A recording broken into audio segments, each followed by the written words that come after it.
안녕하세요. 사랑하는 더 넘치는 게 믿음의 가족 여러분.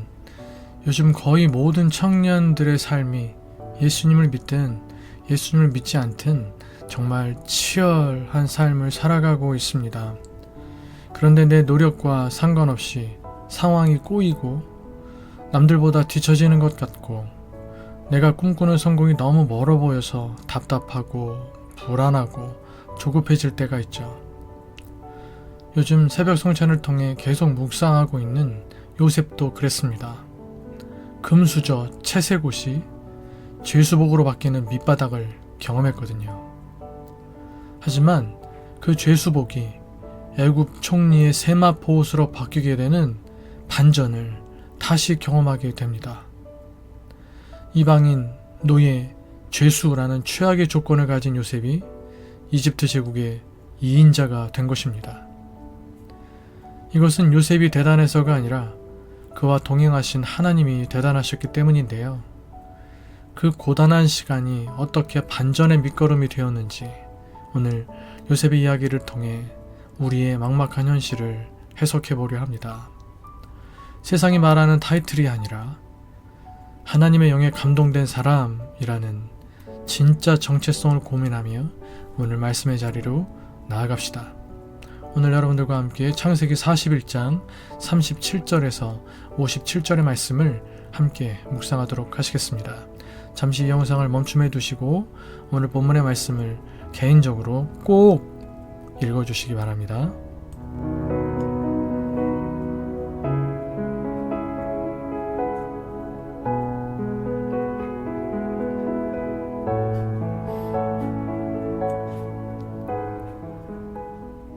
먼저 말씀의 내용을 살펴보도록 하겠습니다. 요셉의 지혜롭고 명철한 제안은 바로와 모든 신하에게 감동을 줍니다. 바로는 하나님의 영이 함께하는 사람을 요셉 외에 찾을 수 없다며 그를 제국의 2인자인 총리로 세웁니다. 제수의 몸이었던 요셉은 바로의 옥새 반지를 끼고 왕의 병거에 버금가는 병거를 타고 이집트 전역을 다스리는 권세를 얻게 됩니다. 요셉은 30살의 총리가 되어 하나님의 계시대로 7회의 풍년 동안 각 성읍의 곡식을 바다의 모래처럼 쌓아둡니다. 이 시기에 요셉은 2 아들을 얻고 하나님이 온갖 고난을 잊게 하셨다 하며 첫 아들을 므낫세라 이름 짓고 또 하나님이 고생한 땅에서 자손을 번성하게 하셨다 하며 둘째 아들을 에브라임이라 이름 지으면서 하나님의 은혜를 고백합니다. 마침내 풍년이 끝나고 온 땅에 기근이 닥칩니다. 요셉은 창고를 열어 곡식을 팔며 제국과 열방을 살리는 구원의 통로가 됩니다. 오늘 본문을 통해 하나님은 어떤 분이신지를 먼저 살피며 말씀의 은혜를 나눠보겠습니다. 38절로 41절 요셉을 하루 만에 제국의 2인자로 세우시는 하나님이십니다. 당시 가장 낮은 신분이었던 노예로 살다가 최고 높은 신분인 총리가 된 것입니다. 여기서 놀라운 점은 요셉이 애굽 사람이 아니라는 점입니다. 그것도 다른 나라의 다른 열강, 다른 제국에서 온 뭔가 사회적 신분이 높은 사람이 아니라 이방 나라에서 노예로 팔려온 사람이었고 누명이긴 했지만 주인의 아내를 범하려 했다는 죄목으로 감옥에 갇혀있던 죄수였습니다. 애굽 입장에서 이방인이고 노예이며 죄수였던 그가 하루 만에 총리가 된 것입니다. 낮은 곳에서도 비천한 순간에도 하나님을 신뢰하고 하나님의 영을 의지하며 정직과 성실을 지켜온 삶이 이 놀라운 반전의 밑거름이 되었습니다. 환경을 탓하지 않고 하나님과 연결되어 걸어온 그의 발자취는 오늘 우리에게 형통한 삶의 기준이 무엇인지 질문합니다. 요셉이 총리가 된 비결은 신분 상승 그 자체가 아니라 노예와 죄수라는 낮은 곳에서도 하나님을 신뢰하며 정직과 성실을 잃지 않은 태도에 있었습니다. 이것이 반전의 밑거름이고 비결입니다. 오늘 내가 처한 환경이 비천하거나 억울할지라도 내 바람이 속히 이루어지지 않아 답답하고 마음이 어렵고 조급해져도 환경이나 사람을 탓하기보다 그곳에서 하나님과 연결되는 영적 실력을 쌓는 일에 집중해야 합니다. 지금 내가 처한 환경 중에서 자꾸 남 탓이나 환경 탓을 하게 되는 영역이 혹시 있으십니까? 다른 사람들의 세상적 성공에 대한 동경으로 자꾸만 마음 조급해하고 있나요? 요셉이 이 자리까지 오는데 13년이나 걸렸음을 기억하시기 바랍니다. 그것도 편안히 온 것이 아닙니다. 모진 고통과 억울한 마음을 견디고 인내하며 하나님의 손을 꼭 붙들고 왔다는 것을 잊지 마시기 바랍니다. 오늘 내가 처한 삶의 환경이 어떠하든 그곳이 하나님께서 있게 하신 곳이며 그곳에서 하나님과의 관계를 우선하는 태도와 내가 지켜야 할 정직과 성실함의 태도를 실천할 때 우리의 삶은 하나님의 시간 가운데 요셉처럼 형통함에 도착할 수 있게 될 것입니다. 40절에서 45절 야곱이 부족의 장자로 삼을 심산으로 입힌 채색 옷을 하나님은 애굽 총리의 세마포 옷으로 바꿔주십니다. 요셉 입장에서 형제들의 질투를 받고 노예로 팔리게 만든 결정적 원인 중에 하나가 이 화려한 옷, 채색 옷이었습니다. 그 결과 요셉에게 있어 이 채색 옷은 상처의 옷이 되었을 것입니다. 하지만 하나님께서 이 채색 옷을 벗기시고 애굽 총리의 세마포 옷으로 바꾸어 주신 것입니다. 아버지 야곱이 입혀준 채색 옷은 상처의 옷이 되었지만 하나님께서 입혀주신 이 옷은 그에게 회복의 옷, 하나님께서 주시는 영광의 옷이 된 것입니다.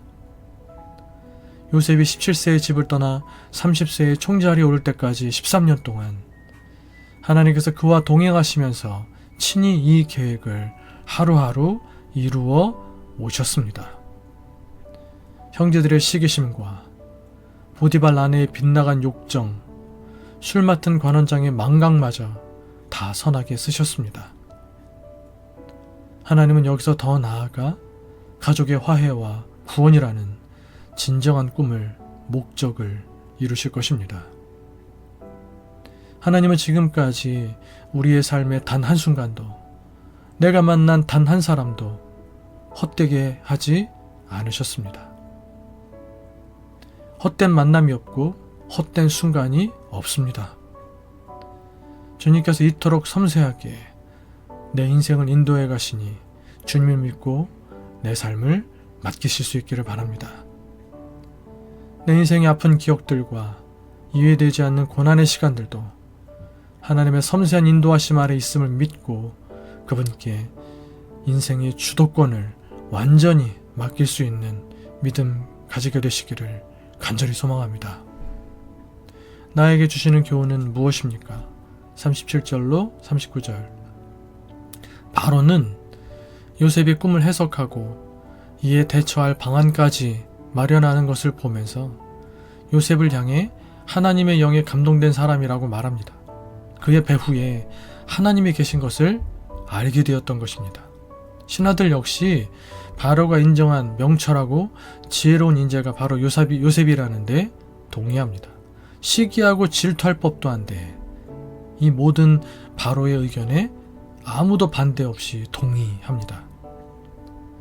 요셉이 총리가 되었기에 인정받은 것이 아니라 죄수의 신분이었지만 하나님께서 동행하신 삶에 충실하였기에 인정받은 것입니다.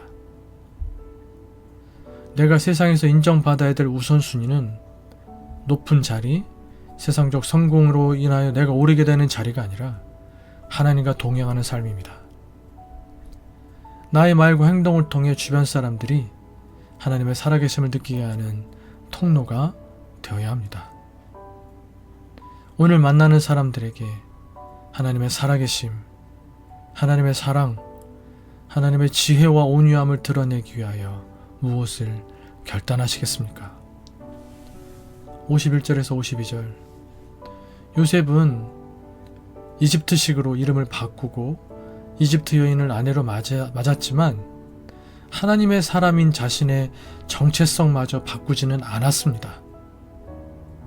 큰아들의 이름을 잊게 하는 자, 잊어버림이라는 뜻의 므낫세라고 지으면서 하나님께서 지난 모든 아픔과 형제들을 향한 서운함을 다 잊게 하셨음을 고백합니다.